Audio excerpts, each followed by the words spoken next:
ഉബുണ്ടുവിലെ സ്ക്രീനിൽ വലിയ മാറ്റങ്ങൾ വരാറുണ്ട്, അതായത് അപ്പിയറൻസിൽ. ഇതേപോലെ ആപ്ലിക്കേഷൻസുകൾ ഫ്രണ്ട് പേജിൽ തന്നെ, ഡെസ്ക്ടോപ്പിൽ തന്നെ കാണുന്ന രൂപത്തിലുള്ള ഒരു മുഖ പേജ് നമുക്ക് ലഭിക്കാറുണ്ട്. അതേപോലെ തന്നെ മറ്റൊരു ഇൻ്റർഫേസും നമുക്ക് ലഭ്യമാണ്.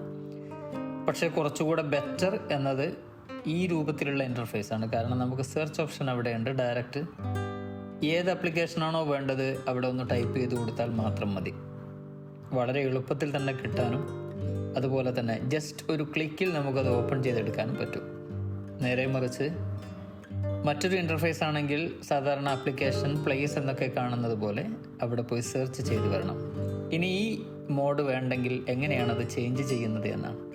കാണുന്നത് പോലെ ലോഗ് ഔട്ട് ചെയ്യുക. ലോഗ് ഔട്ട് ചെയ്ത് കഴിഞ്ഞാൽ നമുക്ക് ലഭിക്കുന്നത് ഉബുണ്ടുവിലെ പ്രധാനപ്പെട്ട ഈ സ്ക്രീനാണ്. ഇവിടെ നമുക്ക് അതേപോലെ തന്നെ ലോഗ് ഔട്ട് കൊടുത്തു കഴിഞ്ഞാൽ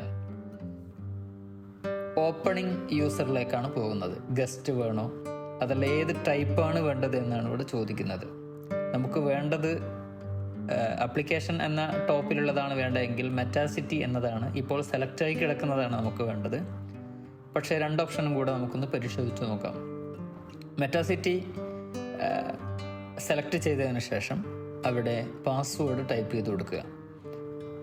നമ്മുടെ കമ്പ്യൂട്ടർ ഓപ്പണിങ്ങിൻ്റെ സമയത്ത് കൊടുക്കുന്ന അതേ പാസ്വേഡ് തന്നെയാണ് ഇവിടെ നമുക്ക് യൂസ് ചെയ്യാനുള്ളത്. ജസ്റ്റ് ക്ലിക്ക് ചെയ്യുമ്പോൾ ഡയറക്റ്റ് അത് പോകുന്നത് ആപ്ലിക്കേഷൻ പ്ലേസസ് എന്ന സാധാ രീതിയിലുള്ള ഒരു മെത്തേഡിലേക്കാണ്. കുറച്ചുകൂടെ ബെറ്റർ. നേരത്തെ നമ്മൾ കണ്ട ആപ്ലിക്കേഷൻ മുഴുവനായി കാണുന്ന ഒരു സ്ക്രീനായിരിക്കും കുറച്ചുകൂടെ ബെറ്റർ ആയിട്ടുള്ളത്. ഇങ്ങനെ രണ്ടിൻ്റെയും ഇടയിൽ അങ്ങോട്ടും ഇങ്ങോട്ടും ഒക്കെ മാറ്റങ്ങൾ വരുത്തി പരീക്ഷിക്കാവുന്നതാണ്. ഇത് പലപ്പോഴും സംശയങ്ങൾ ഉടലെടുക്കാറുണ്ട്. പല അധ്യാപകരും കോണ്ടാക്ട് ചെയ്യാറുമുണ്ട്. അതിനൊരു പരിഹാരമാവട്ടെ എന്നതുകൊണ്ടാണ് ഈ ഒരു വീഡിയോ ചെയ്തത്. തീർച്ചയായും ഉപകാരപ്പെടുമെന്ന് വിശ്വസിക്കുന്നു. നിങ്ങളുടെ പ്രിയപ്പെട്ട അധ്യാപകരിലേക്ക് കൂടെ ഈ ഒരു വീഡിയോ എത്തിക്കാൻ മറക്കരുത്. കൂടുതൽ മനോഹരമായ മറ്റൊരു വീഡിയോയുമായി നമുക്ക് വീണ്ടും കാണാം. നമ്മുടെ ക്ലാസ്സുകൾ തുടരുക തന്നെയാണ്. ഇതേപോലെ മനോഹരമായ ഒരു ഇൻ്റർഫേസിലേക്ക് മാറാം.